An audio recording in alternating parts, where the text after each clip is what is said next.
আজ আমি ছাত্রছাত্রীদের সোশ্যাল স্কিলস ইমপ্রুভমেন্ট বিষয়ে কথা বলবো। ছাত্রছাত্রীদের এটা খুব মনোযোগ দিয়ে শুনতে হবে। অভিভাবকরাও যদি এটা বুঝে নিয়ে নিজের সন্তানকে শেখাতে পারেন তাহলেও অনেকভাবে উপকৃত হবেন আপনারা। কি এই সোশ্যাল স্কিলস? এটাকে আমরা বলি সামাজিক দক্ষতা। এটা অন্যের সাথে কিভাবে আমাদের ছাত্রছাত্রীরা কার্যকরভাবে মেলামেশা করবে এবং সুসম্পর্ক বজায় রাখবে সেটা শেখার ক্ষমতা। সেটা কিভাবে বাড়বে আজকে আমরা তাই নিয়ে আলোচনা করব। ছাত্র জীবনে যদি এই দক্ষতা সোশ্যাল স্কিলস ইমপ্রুভমেন্ট তারা অর্জন করতে পারে তাহলে তাদের ক্যারিয়ার, তাদের ব্যক্তিগত জীবনে তারা কিন্তু অনেকটা এগিয়ে থাকবে। আমি এই প্রসঙ্গে 5টি খুব শক্তিশালী কৌশলের কথা এবং বাস্তবসম্মত উদাহরণ সহযোগে আপনাদের বুঝিয়ে বলবো। অভিভাবকরাও যদি শোনেন তাদেরও কাজে লাগবে। প্রথমে যেটা বলবো সেটাকে বলি অ্যাক্টিভ লিসনিং, মানে সক্রিয়ভাবে শোনার অভ্যাস করতে হবে। ছাত্রছাত্রীরা অনেকেই তো ভালো বক্তা হতে চায়, বিভিন্ন অনুষ্ঠানে অংশগ্রহণ করতে চায়। তো তাদের কি করতে হবে না, ভালো বক্তা হওয়ার আগে একজন ভালো শ্রোতা হওয়া জরুরি। যখন অন্য কেউ কথা বলছে তখন মাঝপথে কথা না বলে তার কথা মনোযোগ দিয়ে শুনতে হবে।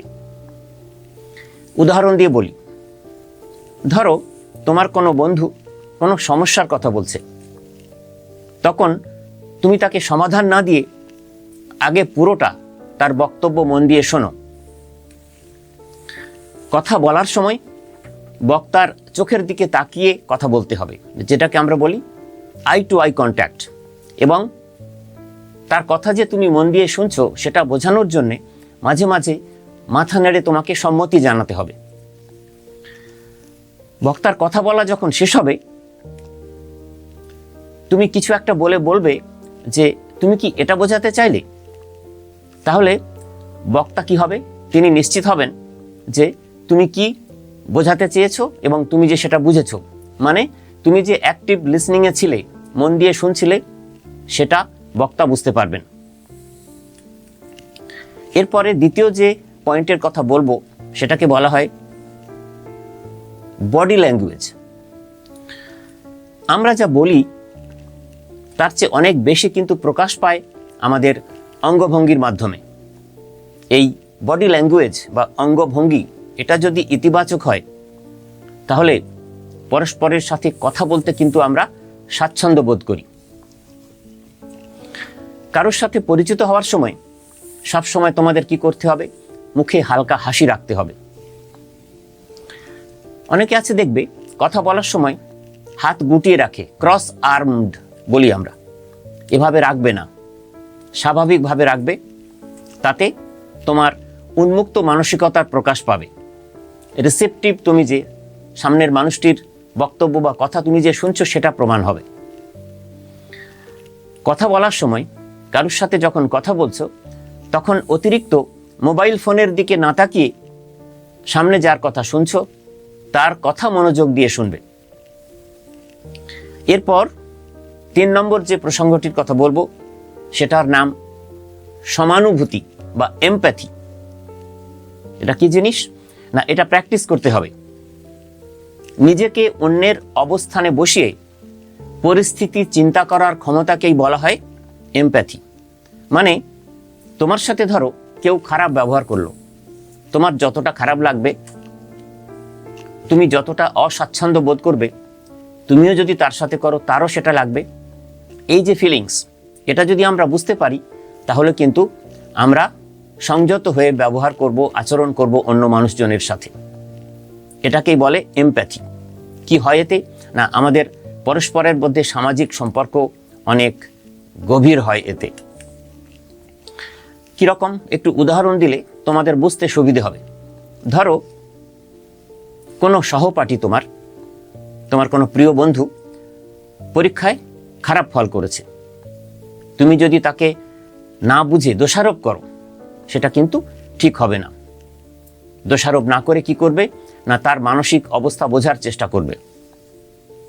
বা ধরো দল বেঁধে তোমরা কোনো কাজ করছো, স্কুলে বা পাড়াতে কোথাও, কোনো ভালো কাজ, সমাজ সেবামূলক কাজ। সেখানে তোমাদের দলের মধ্যে অনেকেই আছে, তাদের মধ্যে কেউ যদি কিছু ভুল করে, তাহলে তোমরা বাকিরা সবার সামনে তাকে অপমান না করে তাকে আলাদা করে আড়ালে ডেকে নিয়ে বুঝিয়ে বলা যে তুমি এই ভুলটা করেছো, এটা না করলেই ভালো হতো, ভুল আমরা সবাই করি, আর যেন এই ভুল না হয়, আমরা কেউই এই ভুল করব না। তাহলে কি হলো না, তার সম্মান রেখে তোমরা কথা বললে। সমাজে বাস করছো, বড় হচ্ছ তোমরা ছাত্রছাত্রীরা, অনেক ধরনের মতাদর্শের মানুষের সাথে মিশতে হয় তোমাদের, আমরা সবাই মিশি। তো প্রত্যেকের মতামতকে সম্মান দেবে সব সময়। কথায় কথায় ভিন্ন মত অন্য কেউ পোষণ করলে তার সাথে তর্কে না জড়িয়ে তাদের যে দৃষ্টিভঙ্গি, তাদের যে ভাবনা ধারণা, সেগুলো বোঝার চেষ্টা করবে। এগুলো কিন্তু শৃঙ্খলাবোধের মধ্যে পড়ে। এরপর চতুর্থ যে পয়েন্টের কথা বলবো খুবই গুরুত্বপূর্ণ, যেটাকে আমরা বলি মাস্টারিং স্মল টক, মানে ছোট ছোট ভাবে আলাপ শুরু করা। আমাদের তো অপরিচিত মানুষজনের সঙ্গে কথা বলতে হয়, তোমরাও বড় হচ্ছ, সমাজের পরিসরে অনেক জায়গায় তোমরা যাও, অনুষ্ঠান বাড়িতে, বিয়ে বাড়িতে, সিনেমা দেখতে, শপিং মলে, খেলার মাঠে। তো সেখানে অপরিচিতদের সাথে মিশতে হয়, কথা বলতে হয়, বা স্বল্প পরিচিতদের সাথে কথাবার্তা বলতে হয়। তো সেখানে জড়তা কাটানোর জন্যে প্রথম যেটা করবে, স্মল টক, ছোট ছোট কথা দিয়ে শুরু করবে। কীরকম না, ধরো লিফটে যাচ্ছ বা ক্লাসরুমে সহপাঠীকে বললে আজকের আবহাওয়াটা বেশ চমৎকার, তাই না? বা ক্লাস শেষে কোনো সহপাঠীকে বললে যে আজকের ক্লাসটা কেমন লাগলো তোর?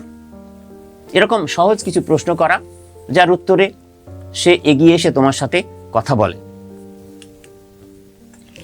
বা ধরো কারোর কাজের প্রশংসা করলে, বা কেউ একটা ভালো ড্রেস পরে এসছে, তার প্রশংসা করে কথাবার্তা শুরু করলে। বললে হয়তো যে কোনো একজন বন্ধু তোমার স্কুলে কোনো বিষয় নিয়ে প্রেজেন্টেশন দিয়েছে, তুমি তাকে বললে বাহ, তোমার প্রেজেন্টেশন আজকে খুব ভালো হয়েছে। কি হবে? পারস্পরিক সম্পর্ক অনেক শ্রদ্ধার হবে, অনেক কাছের হবে। কোনো অনুষ্ঠানে গিয়ে এক কোণায় দাঁড়িয়ে না থেকে মানুষের কাছে গিয়ে নিজের পরিচয় দেবে এবং সাধারণ প্রশ্ন দিয়ে শুরু করবে। দেখবে সেই মানুষটিও, সেই বন্ধুটিও এগিয়ে এসে তোমার সাথে কথা বলবে। সবশেষে এই সোশ্যাল স্কিলস ইমপ্রুভমেন্টের জন্য তোমাদের 5 নম্বর যে পয়েন্টটির কথা বলবো, সেটাকে আমরা বলি গ্রুপ ওয়ার্কে অংশগ্রহণ করতে হবে। মানে দলবদ্ধ কাজ এবং স্বেচ্ছাসেবামূলক যেসব কার্যক্রম সমাজে হয়, স্কুল কেন্দ্রিক হয়, সেগুলোতে তোমাদের অংশগ্রহণ করতে হবে। তাহলে অনেক ধরনের জড়তা তোমাদের মধ্যে থেকে কেটে যাবে।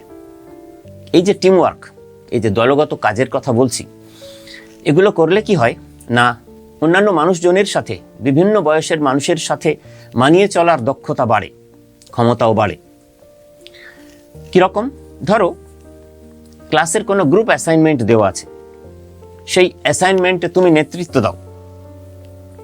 দলের অন্য সদস্যদের যে সমস্যা হচ্ছে সেগুলোকে সলভ করার জন্য উদ্যোগী হও। বা ধরো স্কুলের কোনো ইভেন্ট বা কালচারাল প্রোগ্রামে ভলান্টিয়ার হিসেবে থাকার জন্য আগ্রহ দেখাও, স্কুল অথরিটিকে জানাও, ক্লাস টিচারকে জানাও, যেখানে অনেক মানুষের সাথে তোমার নতুন করে যোগাযোগ হবে। তাতে অনেক কিছু শিখবে তুমি। সামাজিক পরিসরে সেই শিক্ষা ব্যক্তি জীবনে, সমাজ জীবনে, পারিবারিক জীবনে ভবিষ্যতের জন্য ভীষণভাবে তোমাদের কাজে লাগবে। সবশেষে বলবো যে আরও একটু পাওয়ারফুলভাবেও করতে পারো এই সোশ্যাল স্কিলস ইমপ্রুভমেন্ট, যেটাকে আমরা বলি জয়েন ডিবেটিং ক্লাব। মানে অনেক জায়গায় ডিবেট হয়, বিভিন্ন স্পোর্টস ক্লাবে, বিভিন্ন জায়গাতে, বিভিন্ন পরিসরে সমাজে এগুলো হয়, সেখানেও কিন্তু পার্টিসিপেট করো, সেখানেও তোমরা মত বিনিময় করার সুযোগ পাবে। তাহলে এই যে সোশ্যাল স্কিলস ইমপ্রুভমেন্ট, এটা করতে পারলে তোমার মধ্যে থেকে জড়তা কেটে যাবে, তোমার ভবিষ্যৎ উন্নতির দিকে এগিয়ে যেতে অনেক সহায়ক হবে।